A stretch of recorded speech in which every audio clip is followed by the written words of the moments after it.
I do. I will say I love the IO being able to pull down so that you can, for example, check is the door open or closed, and even control the lock. Yeah. You've got to make that. Yeah, and I think having like the physical monitoring as well as the logical is like a pretty. I mean, it's just super useful, especially at a remote site. Yeah, exactly. exactly. You won't have that kind of thing, whereas in the data center you will.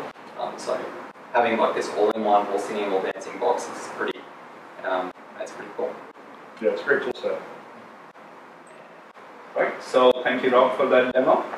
Just to summarize, one key takeaway is the increasing cost of infrastructure failure. Network resilience is becoming an important part of business continuity. Our customers want it and they see real value in this product. I will say, I had experience, purchasing devices recently, and in my experience, they were 3G devices, 4G devices, cellular, and I bought the AT&T model, and AT&T couldn't actually set my devices up on their network, so it was so few devices. So specifically Opengear or other? Yeah. They just said AT&T's minimum device count is like 100 devices.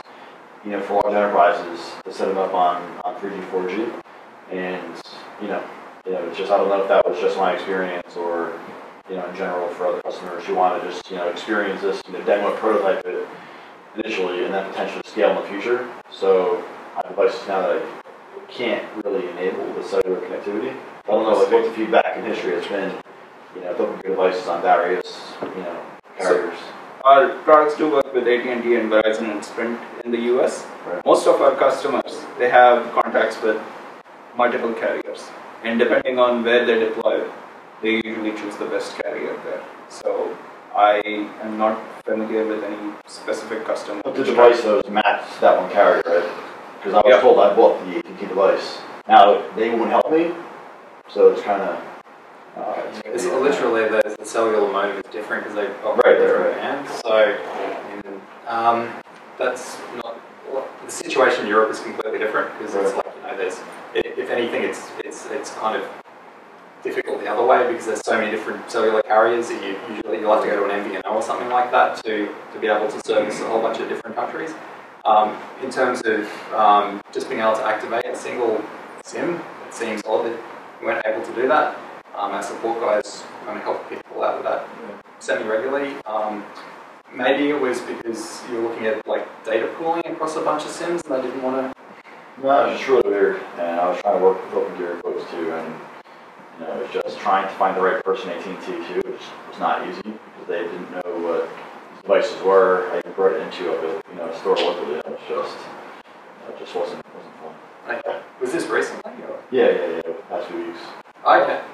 Oh, we'll chase that up like offline. Yeah, that'd be great. I noticed it has a GPS port on the back. What can we do with that? Can you use that to do NTP server, perhaps? No, we don't have pulse per second, so the jitter's too high for that. It's more for location. So currently we just serve the raw and MIA data out as a virtual serial port, but in future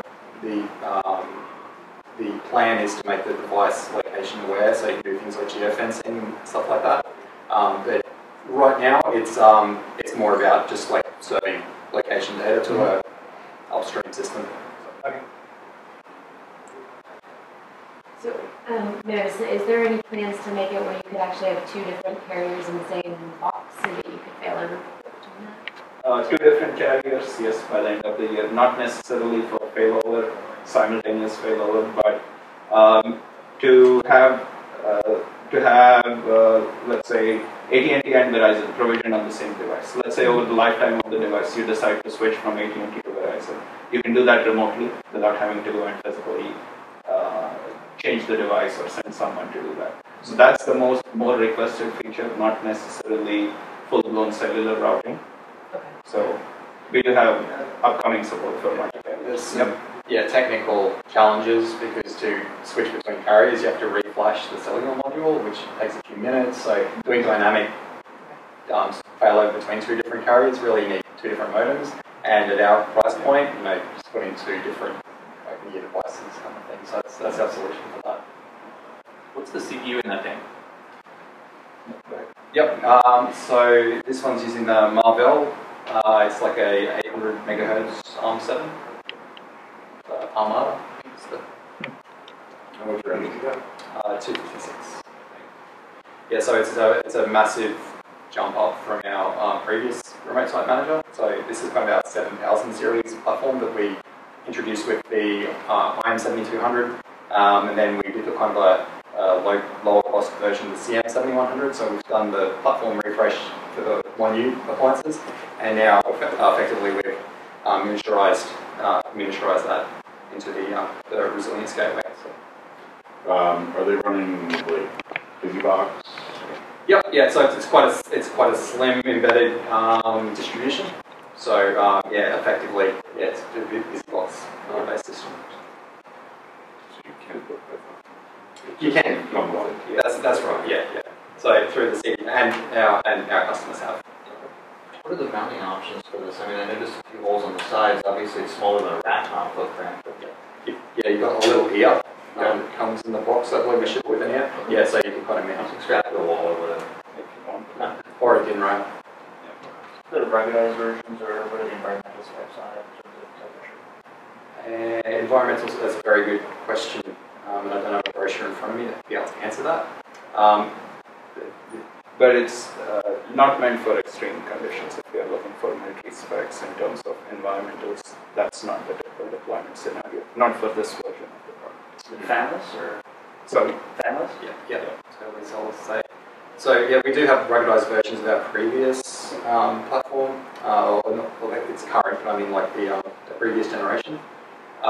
And those guys are installed like at the bottom of the ocean floor, and on fish farm cages and all sorts of crazy places, in the oil rigs. So